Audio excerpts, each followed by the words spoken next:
Hello and welcome to my channel. We all have a story. This is my channel where I tell my story. I am a 45-year abuse survivor. I have suffered from many different types of abuse. The only one that I have not suffered from is sexual. Thank the Lord for that. It started with my mother, and then my stepmother, and then my 25-year marriage or relationship with my husband. So if anyone is watching who is suffering from abuse, my heart goes out to you. I pray for you. I pray that my Lord would show you his love and healing. So today I thought I would announce my co-host. Here is Rocky, who is always here to offer me moral support, cuteness, and love. Got me thinking I'm single, so here I am with the crazy cat lady. But I thought I'd do a fun topic because I'm single. And it's, of course, when you're single, you start thinking back to all the people in your past that you have maybe liked, maybe been with, maybe married to. In my situation, that brings bad memories. But I thought I would start talking about the men of my past. And it would be a series. I will start with my high school crushes. And I don't want this to take too long because I don't think too many people are going to listen to 20 minutes of me talking about my high school crushes. If that's not true, let me know. I will talk longer. But I will just start with my high school in Alaska. I had two main crushes in that high school. Well, okay, probably more than two. But the two that I will talk about today are Damon Carey and Mike McKelvey. Now, these two boys could not be any different. Damon Carey was the crush that everybody in school pretty much had. I mean, he was the quarterback of the football team. He was just as handsome as could be. He had a twin brother who was actually very opposite of him. Damon Carey was very much into fitness. He was muscular, and his brother Darren Carey was not quite the same. He was not into fitness. He was very slight of build, and he was a homosexual, which is different from, the quarterback of the football team that all the girls liked.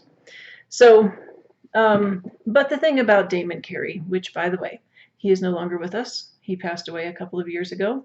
He was in Seattle and he got ran over by a car. Very sad.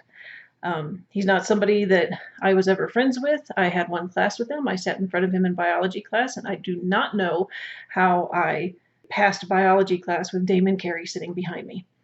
But you think of the popular kids in school and you think of snobs, and there's like this hierarchy and they're just so much higher than you. But Damon was not like that.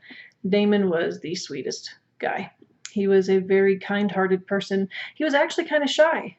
I noticed when I had him in class, he wasn't one to, be the talker of the group. He would just kind of sit back and be quiet. And he was just a very kind-hearted guy.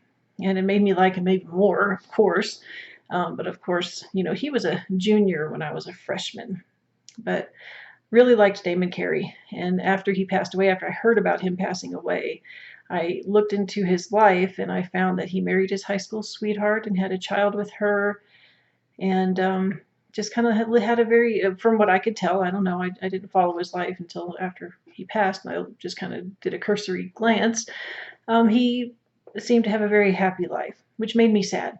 Because at the time, I was married in a very miserable marriage, very long-going, miserable marriage. And it made me sad that here I am in this miserable marriage that just doesn't seem to ever end. And he seemed to have a very happy marriage with his wife, and he was taken early. So that made me really sad. Made me sad for his wife and his son. And then, of course, there was Mike McKelvey. Mike McKelvey could not be any different than Damon Carey. Mike McKelvey was kind of a bad boy. He was definitely into the whole, that was the big, Kurt Cobain and Nirvana and grunge music was really popular, just getting started, and he was definitely into all of that. And he had the long Kurt Cobain kind of hair, but his was like really, really red. And he was tall, and he, oddly enough, you wouldn't think somebody who was into grunge music would be a trumpet player, but he was the lead trumpet player in the high school band. And I was in band, and I got to be because in the freshman year you're with all of the freshmen in band, but when you get to be a senior, you got to be with the big band with all the age groups. And I played trumpet as well, and I was I was so crazy about him. I don't know why. He, like I said, was a bad boy. I'm pretty sure he spent most of his weekends smoking the wacky weed. And there was a rumor, and I don't know if it's true. Uh, I hope it wasn't, but there was a rumor that he shot drugs up in his eyeball. Um, but I was crazy about him. I don't know why. So I've always had very, very varied tastes in boys in high school. And since I've only gone 5 minutes, I'll tell you about Dan Burton. Dan Burton was another one that was quite a bit different than the other two. Dan Burton was, he carried a guitar around with him. He was a long haired, heavy metal type guy, and he carried a guitar because he played the guitar in the band. And we had a really good band. Our band in Anchorage was pretty awesome band. As a matter of fact, it was the best in Alaska. Come to find out, our band teacher ended up going to prison for 5 years because he had relations with some of the students, which is really sad because he was an awesome, awesome teacher. Really sad. But Dan Burton, he was a sophomore when I was a freshman, and so was Mike McKelvey. He was a sophomore when I was a freshman. But and the thing that really made me jealous was he was dating a girl from my class. And I didn't think she was especially pretty. I mean, she wasn't ugly, but I thought she was about it as pretty as I was. And I was like, why does he like her and not me? And she wasn't like a hard rocker kind of girl. She was just kind of a normal girl. So I couldn't understand why they were dating because, if he could date her, he could surely date me. But, whatever. But Dan Burton, he was another big, huge crush of mine. Of course, he was a crush of a lot of the girls in high school. Being the hard rock, long-haired boy that carried a guitar around him everywhere he went, with him everywhere he went. Those are my 3 crushes in Bartlett High School in Alaska. And then when I moved, I came by proxy. I mean, I ended up at Palmer High School in Colorado Springs. And my big crush in Palmer High School in Colorado Springs was another weirdo. His name was Zach Hoot. He was a goth guy, so I liked the grunge guy, I liked the goth guy, I liked the heavy metal guy, and I liked the jock guy. So I wasn't discriminatory. I just liked guys. So Zach Hoot was a goth, and he had half of his hair was black and long, and the other half was shaved. And he wore the black clothes and the black boots.